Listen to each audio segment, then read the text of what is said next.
overextension during a century and a half of constant wars. The Catholic monarchs pursued a marriage policy in which one of their main objectives was to encircle France by aligning with the Austrian Habsburgs and the English Tudors. Although the encirclement was not completed, as with Philip II, although there was an attempt to align with the English, it ultimately failed.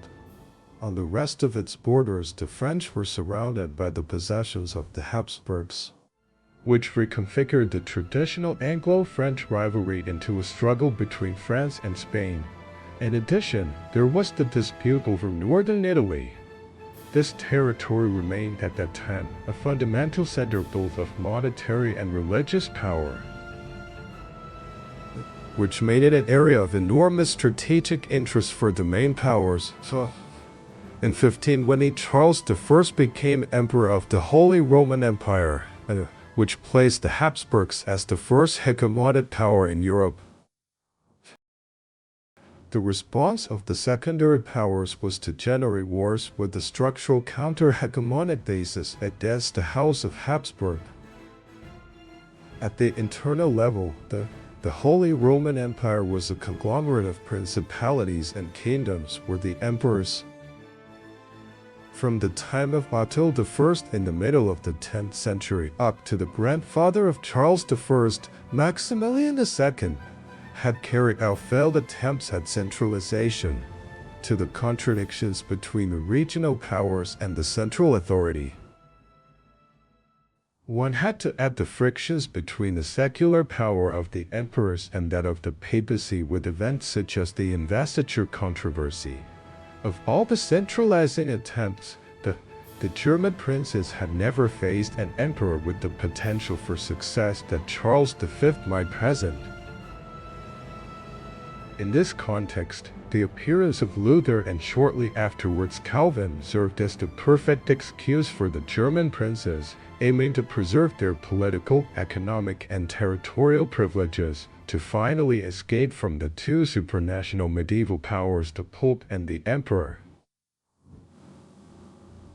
The Habsburg bloc was an immense and dispersed conglomerate of territories from America to Italy, Flanders, North Africa, and the Philippines, whose defense required enormous human and material resources. This territorial mosaic, more the result of dynastic inheritances and religious commitments than of coherent planning, forced Spain to fight on multiple fronts and potentially generated many enemies.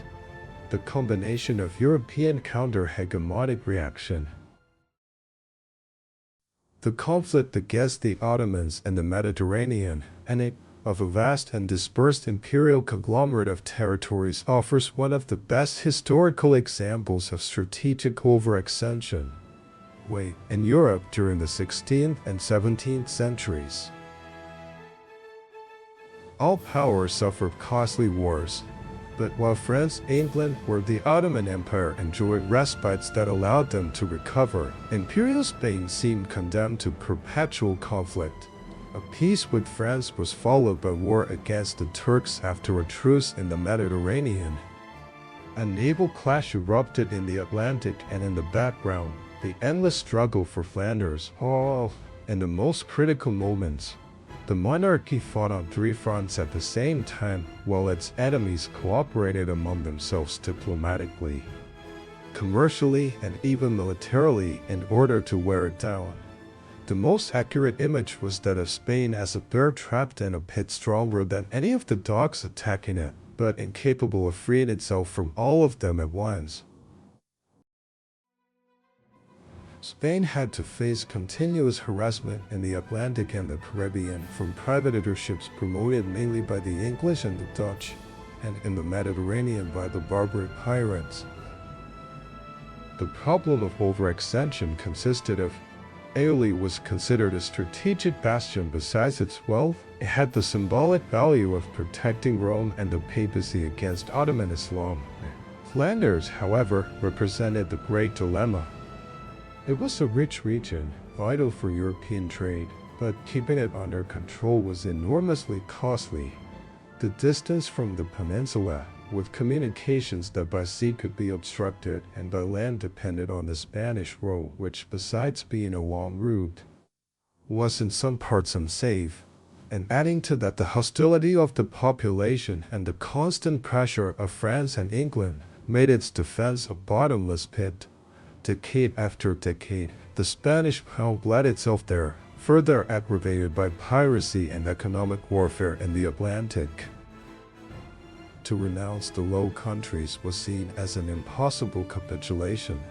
To let the Calvinist rebels prosper meant accepting the defeat of the Catholic faith and a devastating blow to the international prestige of the monarchy. Moreover, Antwerp and later Amsterdam were nerve centers of European trade and finance, losing them meant handing economic power and credit routes to direct enemies.